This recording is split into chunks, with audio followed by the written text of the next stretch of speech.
చెప్పారు హాస్పిటల్లోని. క్యాన్సర్ అని చెప్పినప్పుడు నేను అయ్యగారి దగ్గరకు వచ్చి ప్రార్థన చేయించుకున్నాను. ప్రార్థన చేయించుకున్నప్పుడు మరి నాకు అయ్యగారు నాకు ఏం కాదు పోమ్మా అని అన్నారు. అప్పుడు హాస్పిటల్కి వెళ్ళినప్పుడు మరి నేను స్కానింగ్ తీపించుకోమన్నారు, కానీ నేను తీపించుకునేంత స్తోమత నా దగ్గర లేదండి.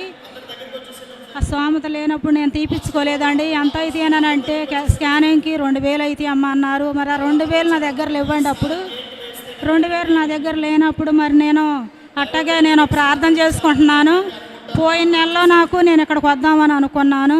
ఇక్కడికి వద్దామని అనుకున్న రోజు మరి శనివారం నాకు దర్శనం వచ్చిందండి. నేను అయ్యగారు వాక్యం విన్నాను ఆరాధన ఛానల్లో 5:30కి వాక్యం విని అట్ట పడుకున్నప్పుడు నాకు ఒక దర్శనం వచ్చిందండి. మరి ఆ దర్శనం నా పొట్ట మీద మరి మూడు చోట్ల కూడా నా పొట్ట మీద సబ్బు ముక్కలు అతికిచ్చినట్టుగా కనపడిందండి. నాకు పెద్ద మోటార్ నీళ్ళు వచ్చి ఆ సబ్బు ముక్కలు కొట్టేయటం నేను చూశానండి. మరి నేను ఆ స్కానింగ్ కూడా ఇప్పటికి నేను తీపించుకోలేదండి.